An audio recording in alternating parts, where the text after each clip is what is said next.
dia belum mengusahakan kebaikan dalam masa imannya, yakni orang muslim tetapi dugem, ya.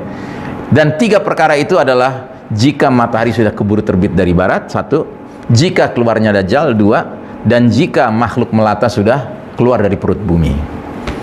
Jadi ini termasuk 3 tanda-tanda Rabbmu atau 3 tanda-tanda besar kiamat dari 10 tanda besar kiamat. Yang manapun yang muncul duluan, ya kan? Kalau salah satunya sudah muncul, seseorang tadinya kafir sudah binasa dia. Seseorang muslim tetapi nggak pernah berbuat kebaikan, dugem, ya kan? Salah gaul, binasa dia. Gitu. Makanya tadi saya katakan, kalau Dajjal datang ke satu kampung yang penghuninya orang-orang kafir, penghuninya orang-orang muslim tapi dugem, gitu kan? Sudah celaka mereka. Gitu. Atau mereka hidup terus matahari terbit dari barat, ya sudah celaka mereka. Ya, nggak bisa orang yang tadinya kafir begitu matahari terbit dari barat, sekarang dia masuk Islam. Itu sama aja kayak Fir'aun menjelang tenggelam bilang, sekarang aku beriman pada Rabbnya Bani Israel, Rabbnya Musa dan Harun. Ya, too late, terlambat, nggak diterima. Atau binatang melata keluar dari perut bumi, ya, orang yang kafir udah celaka dia, orang yang muslim dugem celaka dia. Gitu. Nah, jadi inilah satu-satunya celah bahwasanya Al-Quran menyebut tentang Dajjal, tapi secara implisit, secara eksplisitnya dijelaskan dalam hadis, ya. Tapi tetap pertanyaan besarnya adalah makhluk seperti apakah Dajjal? Nah, maka kita harus pelajari lagi dari hadis yang lain. Nah, hadis yang lain adalah hadis riwayat Imam Muslim. Ini juga Imam Muslim, tetapi ini hadis lain lagi yang disampaikan oleh seorang sahabat perempuan namanya Fatimah binti Qais radhiyallahu anha. Kata Fatimah binti Qais radhiyallahu anha, suatu malam aku pergi untuk sholat Isya berjamaah dengan Nabi dan para sahabat lainnya. Tetapi setelah aku sampai di masjid, Nabi nggak kunjung keluar, Nabi nggak kunjung memimpin sholat. Artinya Nabi ya ta'akhir, agak terlambat, nggak kayak biasanya. Ya, Nabi biasanya on time, di awal waktu hadir untuk memimpin sholat Isya. Ini tidak, agak terlambat. Nah, ternyata Nabi waktu itu kedatangan tamu. Yang tamu itu cerita panjang lebar tentang pengalamannya yang sangat unik. Itu yang menyebabkan Nabi agak tertunda memimpin sholat Isya. Nah, tamu ini namanya Tamim ad-Dari. Tamim ad-Dari adalah seorang nelayan atau pelaut dari Palestina, dari Palestina. Dia menceritakan bahwa dia berlayar naik satu kapal, satu bahtera bersama 30 awak kapal yang semuanya berasal dari Palestina, dari 2 suku, suku Lakham dan Juzam. Tamim ad-Dari ini Nasrani dan semua awak kapalnya juga Nasrani.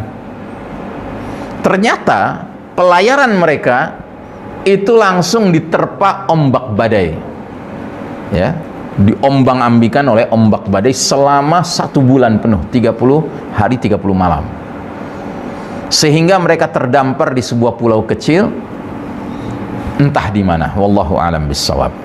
Mereka turun dari kapal mereka, naik ke atas pulau itu.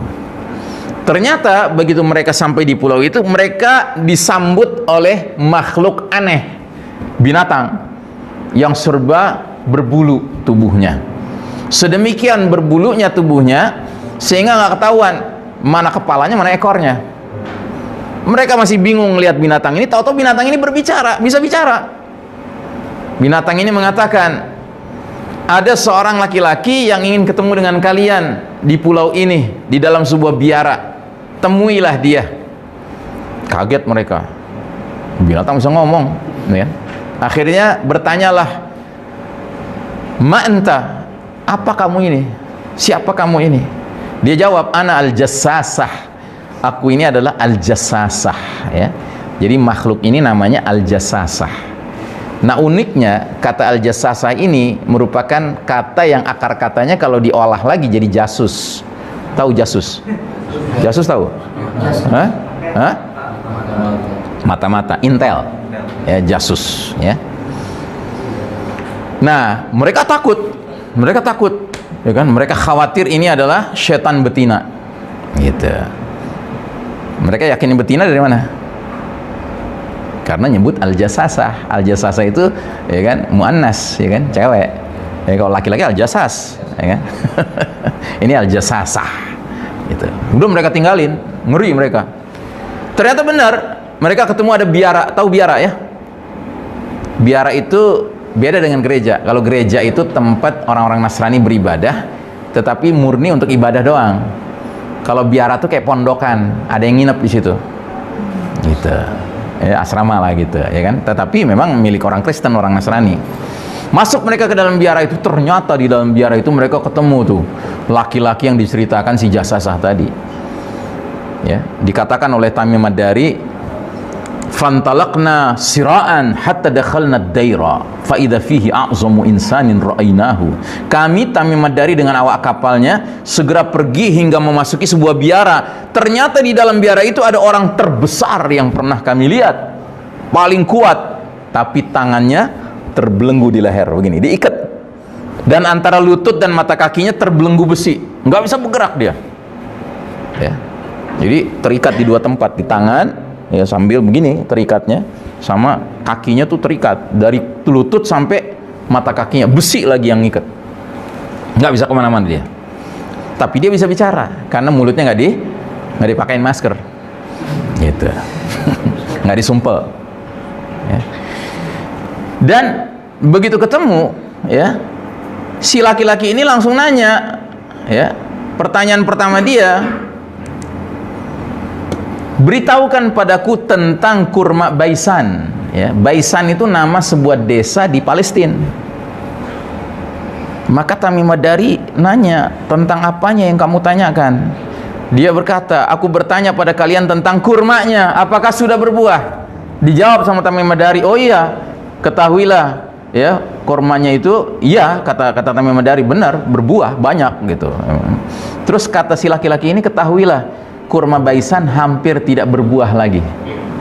Jadi aneh banget, dia yang nanya, ya kan, dia yang ngasih komentar, dan komentarnya tentang masa depan lagi. Terus pertanyaan kedua dia, akhbirni an Buhairatit Tabariyah, coba beritahu padaku tentang Danau Tiberias. Danau Tiberias itu danau di Palestina, di sebelah utara, sudah dekat Suriah, dekat Lebanon. Ditanya sama Tamim Ad-Dari, soal apanya yang kamu tanyakan? Dijawab, apakah ada airnya di Danau Tiberias? Dijawab, airnya banyak. Terus kata dia, ketahuilah, air Danau Tiberias hampir akan habis. Dia yang nanya, dia yang ngasih komentar, dan komentarnya kayak ramalan Joyoboyo gitu. Ya. Terus dia tanya lagi, beritahukan padaku tentang mata air Zughor. Lagi-lagi, mata air Zughor itu adanya di Palestina, di perbatasan dengan Jordan. Ditanya, tentang apanya yang kamu tanyakan? Apakah di sana ada airnya dan apakah penduduknya bercocok tanam dengan air itu? Dijawab, iya, airnya banyak dan penduduknya bercocok tanam dengan air itu. Nah, ini satu-satunya yang nggak dikomentari sama si laki-laki yang terikat itu. Nah, terus pertanyaan keempat dia, ini yang menarik. Akhbirni an nabiyil ummiyi, coba beritahukan padaku tentang nabinya orang-orang yang buta huruf. Bagaimana keadaan dia? Ingat, Tamim Ad-Dari agamanya apa? Nasrani, tapi dia Arab, Palestina. Sehingga walaupun dia Nasrani, dia udah dengar kabar tentang nabinya orang-orang buta huruf, nabinya Arab, yaitu Nabi Muhammad SAW. Maka dia jawab, Nabi itu sudah muncul dari Mekah dan sekarang tinggal di Yasrib. Yasrib itu nama lain dari kota apa? Madinah. Berarti saat itu Nabi sudah hijrah dari Mekah ke Madinah. Ya.